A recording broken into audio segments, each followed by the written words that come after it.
नमस्कार। प्रसंग वो है कि जब 18 दिनों का भीषण रण संग्राम हुआ कौरवों और पांडवों के बीच में, महाभारत का युद्ध। इतना रक्तपात हुआ, इतना रक्तपात हुआ, कुछ भी हासिल नहीं हुआ, न पराजित होने वाले को और न विजेता को।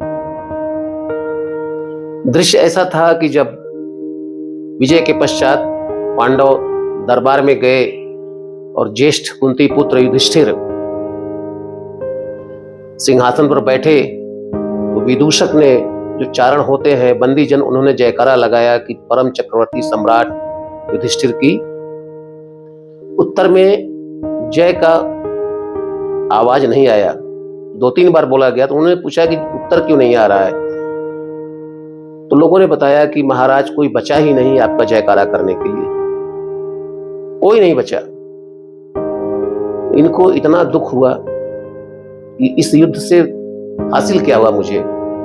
उसी चीज को बड़े ही सुंदर तरीके से, उसी भावना को व्यक्त करने का मैं प्रयास कर रहा हूं। जी हाँ, सुंदर तरीका ही कहूंगा, क्योंकि हर व्यक्ति का अपना तरीका सुंदर ही होता है। आइए शुरू करते हैं। श्री कृष्ण कदम की छाया में। कदम एक वृक्ष है, पवित्र वृक्ष माना जाता है। ऐसे कहते हैं कि उसकी छाया में मोक्ष की प्राप्ति होती है। श्री कृष्ण कदम की छाया में रख पैर पे पैर को सोच रहे। श्री कृष्ण कदम की छाया में रख पैर पे पैर को सोच रहे। शांति समन्वय रख सकता था, पर ऐसा क्यों कह डाला मैं, पर ऐसा क्यों कह डाला मैं। स्मरण होगा आपको, कौरवों की सेना में कृष्ण ने कहा था, संघर्ष नहीं अब रण होगा, ऐसा रण भीषण होगा, ऐसा रण भीषण होगा। कृष्ण को पछतावा है कि उस समय मुझे ऐसा आह्वान नहीं करना चाहिए था। ज्येष्ठ पुत्र शोकातुर थे। युधिष्ठिर ज्येष्ठ पुत्र शोकातुर थे। सिंहासन पर पड़े पड़े अश्वत्थामा हतो नरो, अश्वत्थामा हतो नरो, यह अर्ध सत्य क्यों कर निकला। क्षण भर जिह्वा स्वच्छंद हुई, भीषणतम रक्त बहा भू पर, फिर भी ना कोई हल निकला, फिर भी ना कोई हल निकला। अब आगे देखिए। सरसैया पर पड़े पड़े, सरसैया पर पड़े पड़े, गंगा सुत सोच रहे अविरल। अनुचित भीष्म प्रतिज्ञा थी। अब इन्हें याद आया कि जो मेरी भीष्म प्रतिज्ञा थी अनुचित थी। सरसैया पर पड़े पड़े, गंगा सुत सोच रहे अविरल। अनुचित भीष्म प्रतिज्ञा थी, अन्यायी संग पीता रहा गरल, अन्यायी संग पीता रहा गरल। गरल मतलब विष। क्या पड़ी थी मुझ पे पड़ी हुई, क्या पड़ी थी मुझको पड़ी हुई, मिथ्या संग प्रीत निभा करके। अंतिम दिन कंटक सैया पर, कर सकता था जबकि और सरल, कर सकता था जबकि और सरल।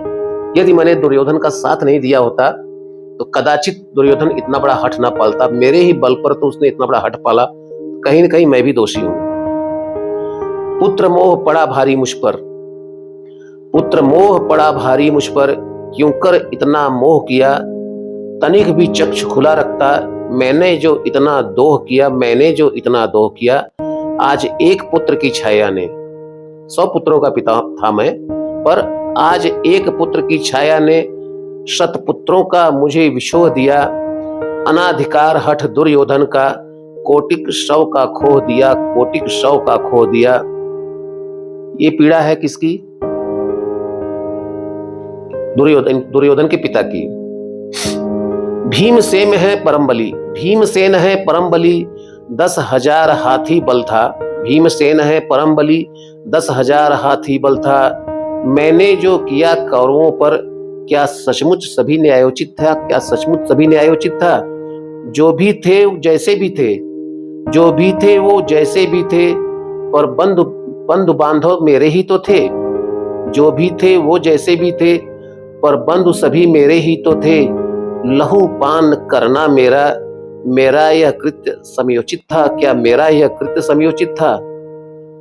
सर्वाधिक हानि में पार्थ व्यथित, पार्थ अर्थात अर्जुन, सर्वाधिक हानि में पार्थ व्यथित, तिनका भर लाभ न दिख रहा।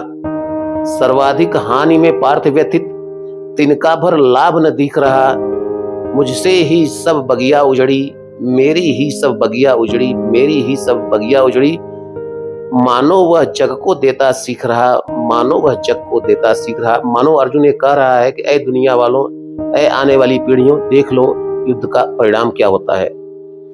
बिना विचारे घातक है, बिना विचारे घातक है, अनुचित जगह हंसी हंसना।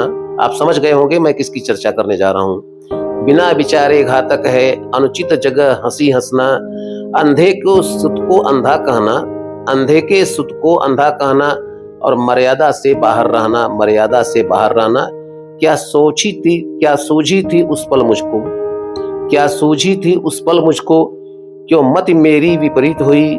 सूनी और खूनी आंखों से द्रौपदी बहुत हतरीत हुई, द्रौपदी बहुत हतरीत हुई। द्रौपदी को लग रहा था कि काश मैंने अनुचित समय पर अगर हंसा नहीं होता, मजाक नहीं उड़ाया होता, तो आज ये भीषण रक्तपात न देखने को मिलता। कुंती तो इतनी द्रवित हुई, कुंती तो इतनी द्रवित हुई, द्रव प्रवाह जो नेत्रों का अविरल अंथक रुकता ही नहीं। छत्राणी से जन्मे वीर बाल, काम इसी दिन आते हैं, शस्त्रास्त्र उठा लो पांडुपुत्र, रिपु के समक्ष रुकना ही नहीं, रिपु के समक्ष रुकना ही नहीं। कुंती को लगा कि अगर मैंने अपने बच्चों को उकसाया नहीं होता कि बच्चों अब हथियार उठा लो, बहुत हो चुका, अगर उनका मन नहीं बढ़ाया होता तो शायद युद्ध नहीं होता।